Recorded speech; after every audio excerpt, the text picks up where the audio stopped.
کیا ہے آج کا پروگرام آپ کا؟ حضور یہ کتاب تھی مولوی محمد عبدالرحیم قریشی کی، اس کے بہت سارے سوالوں کا تو جواب ہو چکا ہے، چند ایک کا پہلے موجود ہے جی، اب آخری جو ہے حصہ وہ رہتا جو موجود ہے ان کے حوالے ہیں، یہ کس کس وقت کر دیا گیا تھا؟ ہے، اس وقت تو نہیں ہے۔ اچھا پھر صحیح، اچھا بتائیں کیا ہے؟ تو یہ ہے دو اعتراض جو اب آخری، وہی حیدرآبادی مولوی؟ جی حیدرآباد۔ اچھا،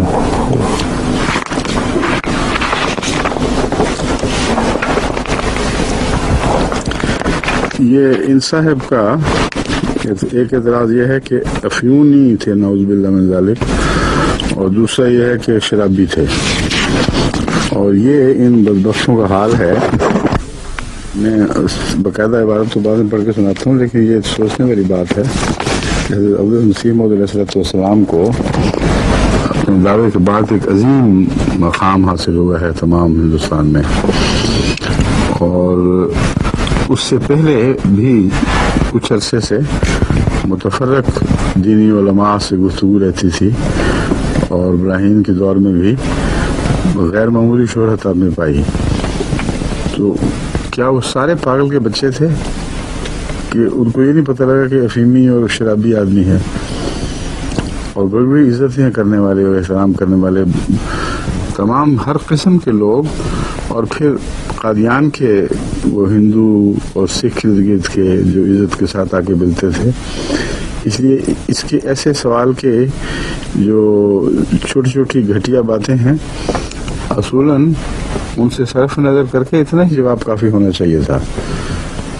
پاگل ہو گئے تم، بس اس کے اور کچھ نہیں کہا جا سکتا۔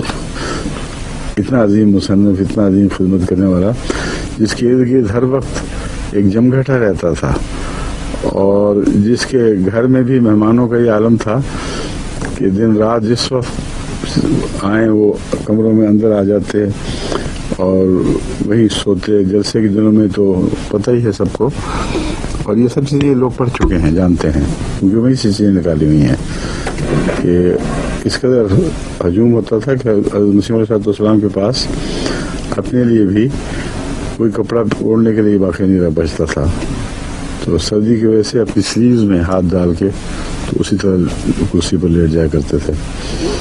یہ جس وجود کا حال ہو، ہر وقت آنا جانا، 5 وقت کی مسجد میں نمازیں، اس کے متعلق یہ الزام لگاتے ہو کہ ان کو حیا ہی نہیں کہ کر رہے ہیں۔ یہ پس منظر ہے، اس لیے کسی احمدی کو اشارتاً یا کنایتاً بھی یہ وہم ہو نہیں سکتا، جس نے تاریخ دیکھی ہے، جس نے ان لوگوں کو دیکھا ہے، جنہوں نے مسیح علیہ السلام کو دیکھا ہے، کہ ان پر یہ الزام کسی طرح لگ سکتا ہے۔ مگر بعض بدبخت ہیں جن کا نصیب یہ ہے کہ خدا کے انبیاء پر وہ گند بکیں گے، اور ان بد نصیبوں کی تعداد اسلام کے خلاف بھی کم نہیں ہے۔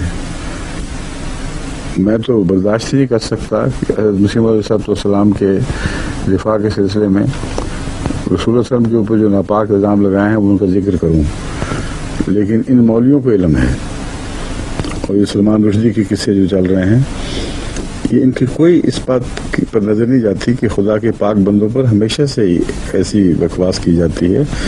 اس کا اصولی جواب قرآن دے چکا ہے، ہم بار بار دہرا چکے ہیں کہ تم سب میں ایک لمبی عمر پہلے گزار چکا ہوں، اور وہ عمر تم نے دیکھی ہے، اس میں تمہیں کوئی کمزوری، کوئی رکھنا نظر نہیں آیا۔ تو اب جب 40 سال کی عمر کو پہنچ گیا یا اس سے بھی زیادہ آگے بڑھ گیا، تو اب زبانیں کھولنے کا تمہیں کیا حق ہے؟ حضرت مسیح علیہ السلام کی پہلی عمر بھی ایک کھلی کتاب تھی، قادیان میں غریبوں کے مجلسوں میں بیٹھنا، روٹی لے کر، اپنے کھانا لے کر باہر جا کے تقسیم کر دینا، اور ہر آئے گئے کا آپ سے اس حد تک تعارف تھا کہ ایک حضرت مرزا صاحب کا ایک بیٹا، مرزا صاحب کے والد کا نہیں، غلام غالب صاحب کا ایک بیٹا، کیا نام ہے، مرزا غلام رسول صاحب کا ایک بیٹا ہے، وہ کہیں کبھی دکھائی دیتا ہے، اور جب پوچھا جاتا ہے تو پتہ چلتا ہے مسجد کی صفوں میں لپٹا پڑا ہوگا۔ تو وہ یہ سوچنے والی بات ہے، کردار ایک فیمی جو شرابی کا کردار ہے۔ یہ ساری باتیں میں اس لیے مختصراً اشارتاً کہہ رہا ہوں کہ میں بتانا چاہتا ہوں کہ یہ لوگ بد کردار لوگ ہیں، ان میں تقویٰ کوئی نہیں ہے، بے حیائی ہے، وہ احمدی لٹریچر جو اپنی سادگی میں اور سچائی کی پاکیزگی میں بلا کا مقاصد ہر بات کھل کے بیان کر رہا ہے، وہ اپنی طرف سے سمجھ رہے ہیں کہ ہم نے جاسوسی کر کے باتیں نکالی ہیں۔ ہمیشہ کی اپنی اولاد، اپنے بزرگ، اب جو اپنے خسر اور دوسرے بزرگ، اپنا بیٹا حضرت مسلم موعود کھل کر بتا رہے ہیں کیا کیا باتیں تھیں۔ ایسی باتوں کو کھل کر ساری دنیا میں اپنے مریدوں میں پیش کرنا 100% یقین دلاتا ہے کہ یہ کوئی خرابی، کوئی کمزوری، کوئی گناہ کی کوئی چھپانے والی بات نہیں تھی، یہ کھلی کتاب تھی۔ اسی یہی فرق ہے حضرت رسول اکرم صلی اللہ علیہ وسلم کی احادیث میں اور دیگر انبیاء کے حالات میں کہ صحابہ نے بلا کو مقاصد ہر چیز کو کھول کر رکھ دیا، اور دشمن گدا اس پر اعتراض کرتا رہتا ہے۔ تو جو آقا سے ہونا تھا وہ غلام کے مقدر میں تو لازم تھا، اس لیے یہ جو ہے نعوذ باللہ من ذالک شرابی، افینی، جو مرضی چلاکیاں کر لیں، قلم کے گھوڑے دوڑا لیں، جو حقیقت ہے حضرت مرزا صاحب کی ذات کی، تو ایسی پاک کھلی ہوئی حقیقت ہے کہ اس کو یہ داغ لگ ہی نہیں سکتے۔ اب میں بتاتا ہوں ان کی دلیلیں سنیے، اور تحریر اپنی ہے۔ حضرت مرزا صاحب دعویٰ کر چکے ہیں مسیحیت کا، اور اپنی تحریر سے ثابت کر رہے ہیں کہ میں افیمی ہوں، نعوذ باللہ من ذالک۔ یہ پاگلوں والی بات حد سے زیادہ بیوقوفی ہے۔ تم جو شاطر چالاک، تم تو اپنے بڑے سے بڑے گناہوں پہ 1000 پردے ڈالتے ہو، جب کوئی ایک شخص اپنی کیفیات خود بیان کر رہا ہے اور دعوے دار ہے، یہ بات تو بہرحال قطعی ہے کہ وہ نتیجہ جو تم نکال رہے ہو اسے نہیں نکل سکتا۔ یہ بھی سوچ نہیں، اتنی بھی عقل نہیں ہے ان لوگوں کو۔ اور نام لکھے ہیں مولانا فلاں، انا للہ و انا الیہ راجعون۔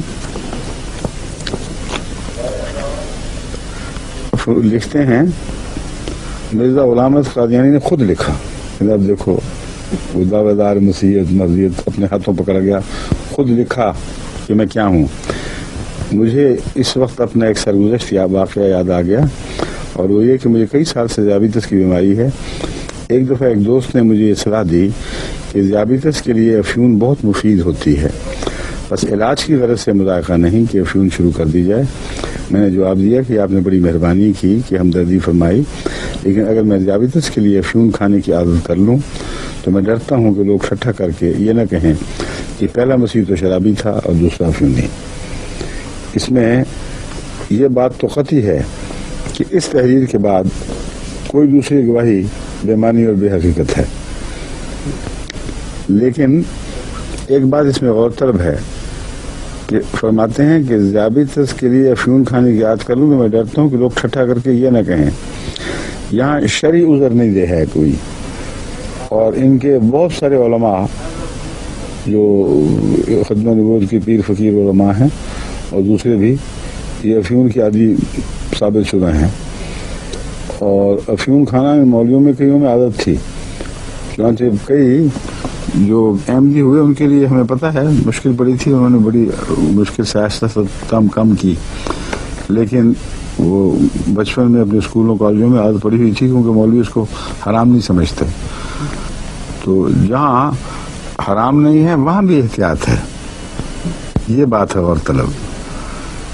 عام مسئلہ یہی ہے کہ افیون حرام نہیں ہے، لیکن ایک بد عادت ہے، تو اس پر بھی آپ فرماتے ہیں کہ میں باوجود علاج کے لیے حرام کا بھی استعمال جائز ہو جاتا ہے، مگر میں اس احتیاط سے کہ پہلے مسیح پر بھی ایک الزام لگ گیا تھا، مجھ پر بھی یہ الزام نہ لگ جائے، میں اس سے پرہیز کرتا ہوں۔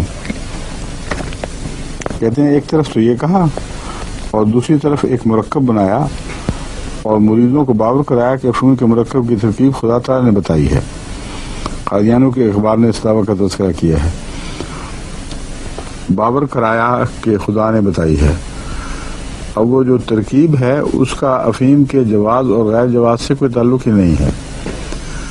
وہ جو نسخہ بنایا گیا تھا وہ اپنے لیے بنایا ہی نہیں تھا، وہ حضرت خلیفۃ المسیح اول رضی اللہ تعالیٰ عنہ کو تکلیف تھی کوئی، اور بعض دوسرے صحابہ کو تکلیف تھی، اس میں اس کا جزو تھا افیم۔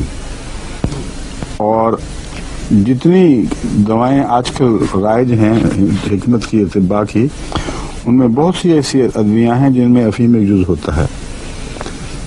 تو یہ باور کروانا کیا، ان کو تو پورا یقین تھا، دیکھتے تھے ایک پاک وجود ہے، بیعت کی ہوئی تھی، ان کو یہ باور کروانے کا کیا مطلب؟ یہ اپنے ٹیڑھی سوچ ویسی ہے جیسے بعض بدبخت رسول کریم صلی اللہ علیہ وسلم کے متعلق یہ مستشرقین لکھتے ہیں کہ بیٹے کی بیوہ کو طلاق کی بیوی کو طلاق دلوا کے شادی کرنی تھی تو لوگوں کو باور کر، بالکل یہی الفاظ ہیں، لوگوں کو باور کروایا کہ وہی نازل ہوئی ہے، اس کی سند سے میں کر رہا ہوں.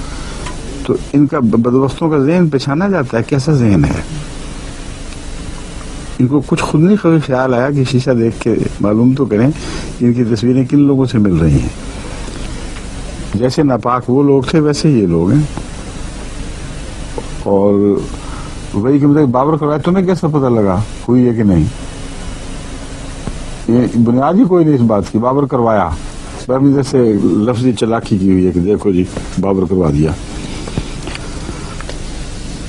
اگر الہام کی سند نہ ہوتی نسخے کی تو کیا خیال ہے احمدیوں نے بغاوت کر دینی تھی کہ نسخہ استعمال نہیں کرنا. عجیب بات ہے. وہ تو آمنا صدق نہ کہنے والے لوگ تھے، مگر خدا تعالیٰ نے رویا یا کشوف میں اب کئی نسخے دکھائے ہیں اور بتائے جاتے ہیں. مجھے بھی بعض دفعہ ایسا نسخہ دکھایا گیا ہے. کل ہی میں نے وکیل تفسیر جو قائم مقام ہے حاجی علی صاحب، ایڈیشنل قائم مقام نہیں، ان کو بتایا ہے کہ مجھے رویا میں کینیڈا میں دکھایا گیا افریقہ کے ملکوں میں جو ہمارے مبلغ کام کرتے ہیں ان کے لیے ملیریا آفیشینیلس 1,00,000 طاقت میں دینا چاہیے. اب یہ میں نے مجھے بہت مدعو سے پڑھا تھا کہ ملیریا سے بھی ایک دوا بنی ہوئی ہے جس کو ملیریا آفیشینیلس کہتے ہیں، اور وہ اس کے مختلف قسم کے ملیریا کے مریضوں کے زہر سے اکٹھا کر کے بنائی گئی ہے. اور کبھی وہم و گمان میں بھی نہیں تھا کہ اس کو پریونٹیو کے طور پر استعمال کیا جا سکتا ہے، نہ کہیں لکھا ہوا ہے. تو گویا میں اللہ تعالیٰ نے بتایا، میں نے ہدایت کی ہے کہ آئندہ جو بھی افریقہ مبلغ بھیجے جائیں یا افریقہ میں جو سن رہے ہیں ان کو ملیریا آفیشینیلس 1,00,000 میں ہفتے کے وقفے سے 2 خوراک کھا لینی چاہیے. تو میں امید رکھتا ہوں کہ اس سے انشاءاللہ تعالیٰ ان کو ملیریا کے خلاف دفاع میں کافی طاقت ملے گی. تو میرے جیسا ایک عاجز اور بالکل بے حقیقت بندہ بھی اللہ تعالیٰ سے اس موقع پر بھی ایک پا لیتا ہے علاج، اور بھی کئی موقع پر پہلے بھی مجھے اللہ تعالیٰ نے مختلف بیماریوں میں علاج سجھا دیے، اور بعض ایسے القاء کی طرح پہ ہوئے جس کا کوئی اس کا جواز دکھائی نہیں دیتا، اور بعض دعا کے نتیجے میں معلوم ہوئے. تو حضرت مسیح موعود علیہ السلام کو اللہ تعالیٰ اپنا نسخہ سکھائے تو یہ باور کروانے کی کیا بحث ہوگی؟ اس میں آپ نے حقیقت حال بیان کی ہے کہ ہم خود بھی وقتاً فوقتاً امراض کی دوا استعمال کرتے رہے. یہ درست ہے کہ کبھی کبھی آپ نے بعض امراض میں اس دوا کو استعمال کیا ہے، اس میں کوئی شک نہیں، اور یہ بات معروف ہے جماعت میں، سب کو پتہ ہے. لیکن افیون کا عادی ہونا اور دوا میں جس میں افیون پڑی ہے اس کو استعمال کر لینا، ان مولوی صاحب کے دماغ میں اتنا فرق نہیں نظر آتا. اور اس دوا میں اور بھی بہت سے جز ہوتے ہیں، اور دوا کا حال یہ ہے کہ خود ان کے مولوی لکھتے ہیں کہ اگر دوا کی خاطر یا کسی حرام چیز میں بھی کسی دوسری چیز کی ملونی کر دی جائے تو وہ حرام نہیں رہتی، بلکہ بعض صورتوں میں کہتے ہیں غلبہ بھی ہو جائے تو حرام نہیں رہتی. میں اس کا ذکر بھی کروں گا بعد میں. تو یہ ہے ان کا حال. یہ اپنی طرف سے ثابت کر دیا کہ ایک طرف کہا کہ میں استعمال نہیں کرتا، دوسری طرف اس کو استعمال کرنا شروع کر دیا. فرق یہ ہے کہ ذیابیطس کے علاج کے طور پر مستقل افیم کھانی پڑتی ہے. حضرت مسیح صلی اللہ علیہ وسلم نے فرمایا کہ یہ جو ہے عادت کی مشابہ چیز ہے اور میں اس سے پرہیز کروں گا. دوسرے جو نسخہ الہامی تھا اس کو جب دوسرے اپنے مریضوں پر اور دوسروں پر بھی، بعض غیر بھی، بعض سکھ بھی آ کر علاج کے لیے آ کے دروازہ کھٹکھٹایا کرتے تھے، ان پہ استعمال کیا، اس کا فائدہ دیکھا، تو اس کو استعمال کرنا کس تقویٰ کے خلاف ہے؟ کوئی بتائیں کس سنت کے خلاف ہے؟ انبیاء ہوں یا غیر انبیاء ہوں، قرآن کریم نے خوراک کے معاملے میں جو ہدایتیں دی ہیں ان میں جو حرام ہے ان کو حرام سمجھتے، اگر متقی ہیں، جو غیر انبیاء متقی ہوں تو وہ بھی اور انبیاء بھی، اور حلال کو حلال کرتے ہیں۔ اور اللہ تعالیٰ نے اس کو بڑا گناہ قرار دیا ہے کہ جو خدا نے حرام نہیں کیا اس کو تم حرام قرار دے دو، اور جو حلال کیا ہے اس کو حرام، اور جو حرام کیا اس کو حلال کر دو، دونوں صورتیں بڑا گناہ ہے، قرآن کریم نے کھل کے بیان فرمایا ہے۔ تو ان کی شوخیوں سے کیا ہوتا ہے؟ اگر جان بچانے کے لیے سور کھانا بھی جائز ہے، اگر دوا کے استعمال کے لیے جزوی طور پر بعض حرام چیزوں کی ملاوٹ آپ لوگوں کے فتوے کے مطابق حرام نہیں رہتی، تو پھر تمسخر کرنے کا کیا موقع ہے؟ اور یہ کہنا لازماً جھوٹ ہے کہ افیمی تھے۔ افیمی کے رنگ ڈھنگ اور ہوتے ہیں، افیمی کی حالتیں، اور وہ تو ساری ساری رات جاگتے، افیمی سے تو آنکھ نہیں کھلتی، ہر وقت اونگتا ہی رہتا ہے بیچارہ، اور آپ ساری عمر میں جتنا سوتے ہیں اس سے زیادہ آپ نے جاگ کے گزاری ہے، اور آپ لوگوں کی اکثر عمریں حلوے کھا کے سونے میں گزرتی ہے۔ وہ مجھے میرا جی کا وہ شعر یاد آ گیا، میرا جی کے تھے نا وہ جنت میں جھانکا جب، میرا جی کہتے ہیں کہ میں نے جنت میں جھانک کے دیکھا کہ ہو کیا رہا ہے وہاں، اور ان کو بڑا ایک مزاحیہ ایک نظم چھپی ہوئی ہے، وہ کہتے ہیں حلوے کے ایک ڈھیر کے اوپر چورن کے ایک پیڑ کے نیچے ملا بیٹھا اونگ رہا تھا۔ جو نظارہ دیکھا ہے تو جس طرح حلوہ کھانے والا اونگتا ہی رہتا ہے، افیم کھانے والا تو اس سے بھی زیادہ اونگتا ہے، تو افیمی کو تو چوکاتے رہتے ہیں لوگ۔ حضرت مسیح موعود علیہ السلام بیدار مغز، راتوں کو جگانے والے، اور حیرت انگیز ہے کہ کس حد تک معمولی آرام آپ کو میسر آتا تھا، ان کو افیمی کہہ دینا سوائے کہ تم اپنا منہ گندا کرتے ہو، اس سے زیادہ کوئی حقیقت نہیں ہے۔ چاند پر تھوکو جتنا مرضی، مگر یہ گندا تھوک چاند پہ نہیں پہنچے گا، تمہارے اپنے منہ پہ پڑے گا۔